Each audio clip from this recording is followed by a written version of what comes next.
Pero wala na mo na insakto bitaw og manis because kanang wala saktong buyer. Wala saktong buyer, so abot pud ang time nga murag mahal ang bugas. So amo na pud siyang gi-stop, gihimo naman na pud siyang basakan.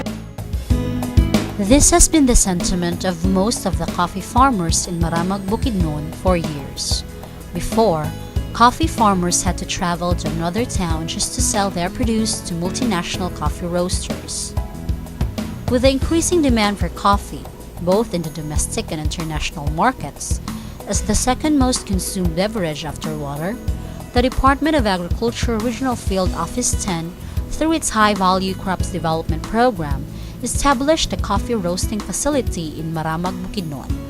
This is part of the agency's effort for the revival of the coffee industry in the region.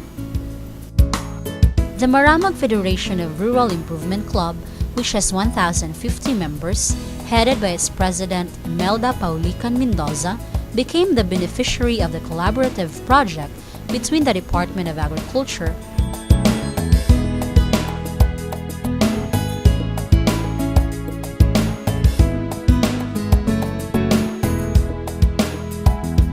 the local government unit of Maramag, the Kaanib Foundation Incorporated, the Catholic Relief Services, the Diocese Social Action Center of Malaybalay, and the Advocates of Philippine Fair Trade Incorporated.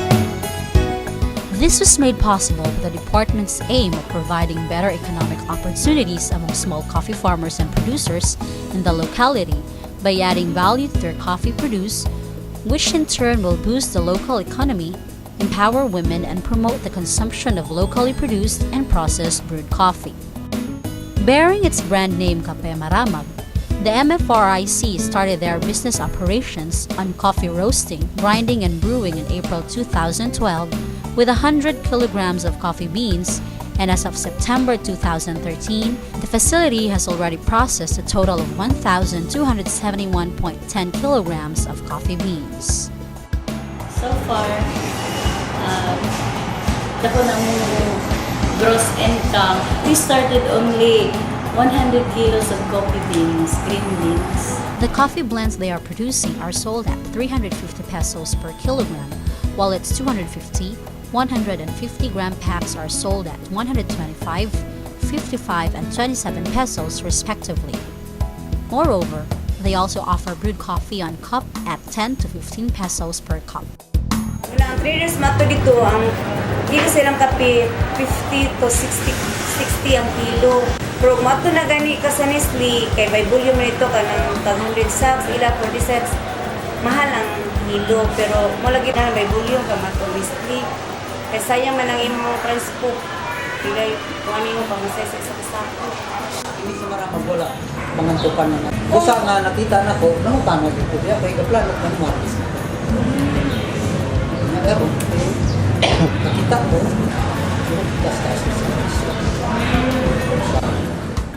Kape Maramag initially offered its freshly roasted coffee processed on-site on a modern coffee roasting technology to the local coffee drinkers and transients passing by the busiest transportation hub in the locality, and has now reached other market opportunities for its products.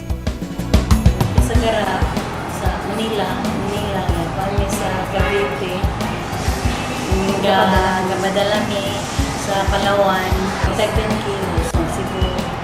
Surigao, Gapon, ganihan sila, tag 5 kilos. Usay, ganihan sila, usay, magpadalaga.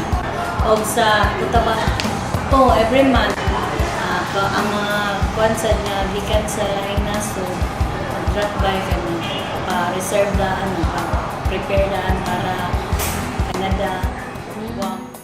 Join my trade fairs so far at the Manila. Wag isa sa DA, sa Philippine Coffee Alliance, trade fairs at sa Manila yapon. Banda yun sa DTI, sa tourism, open na sa coffee shop. Diha-diha ka na pag-open building. Na namin isa ka slot din na para coffee shop. Pa Manila man ni purchase ni coffee bendo machine o espresso machine. Kaya gusto na ko every bitang offices na butangan natin. Kasalan sa bangko, sa ospital, butang ni Dr. Bendo, hospital.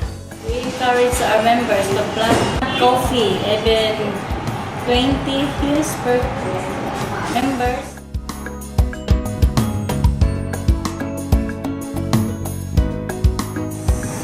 I'm encouraging my members to have a capital share, 1,000 per barangay.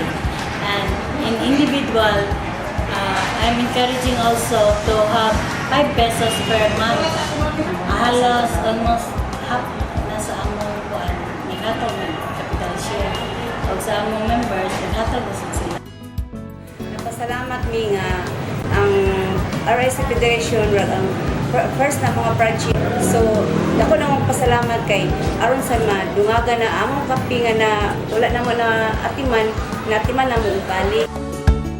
With Kape Maramal, local coffee farmers are now assured of a ready market for their produce that offers premium price for coffee beans that are of high quality, as the locally produced and processed brewed coffee continues to make waves among the usually instant coffee drinking locals.